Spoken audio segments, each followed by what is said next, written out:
So on Wednesday, November 23rd, 2021, I made one of the hardest choices I've ever been faced with. The choice to stop being silent. I was laying down on my bed in a pretty basic room, staring at my phone, typing a message over and over again. That message was sent to my best friend of 8 years, who was very religious, telling her I was non-binary, my name was Preston, and I used they, them pronouns.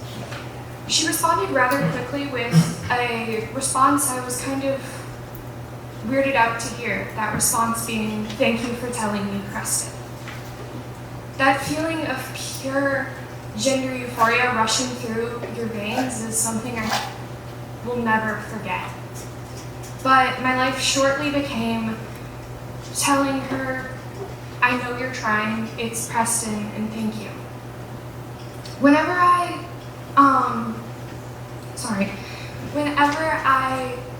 corrected her, she always seemed like I was the one offending her. And our conversations just never continued.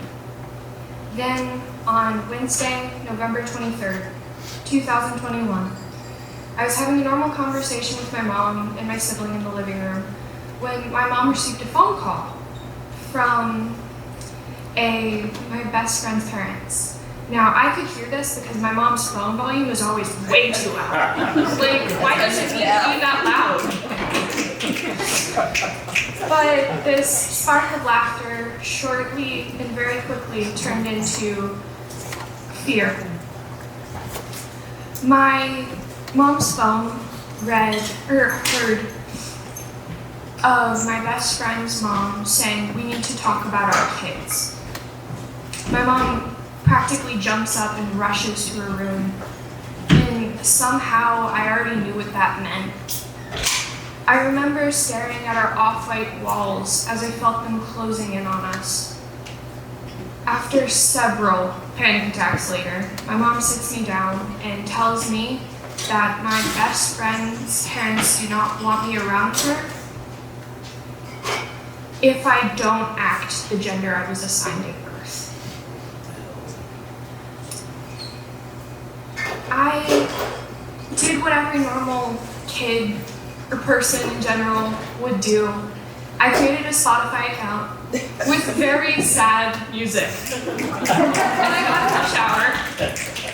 I cried until I couldn't cry anymore. I was still able to text my best friend, which I was thankful for, but was kind of confused at the same time.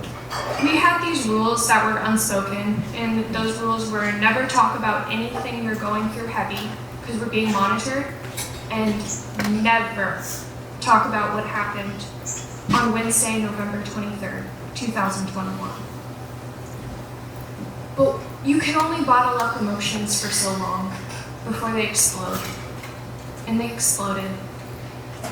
Our normal check-in turned into a very heated argument with insults being flown.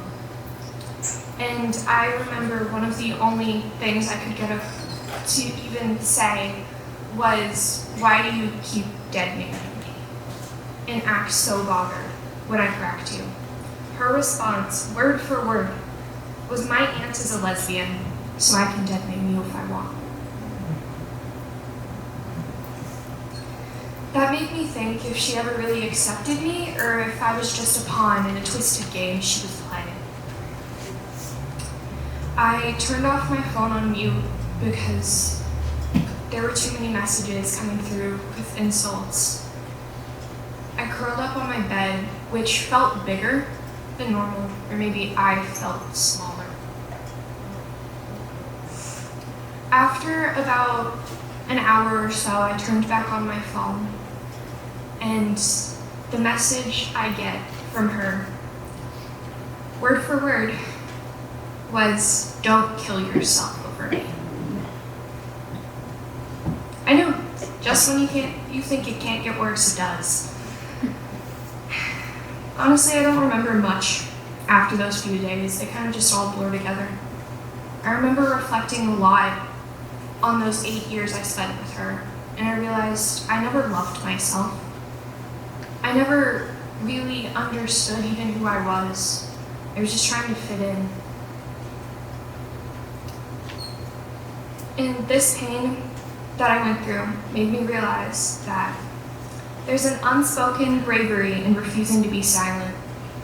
We may not realize it, but that has the type of power to bend realities into something bolder, even if that's for one person, and that one person is you. All right.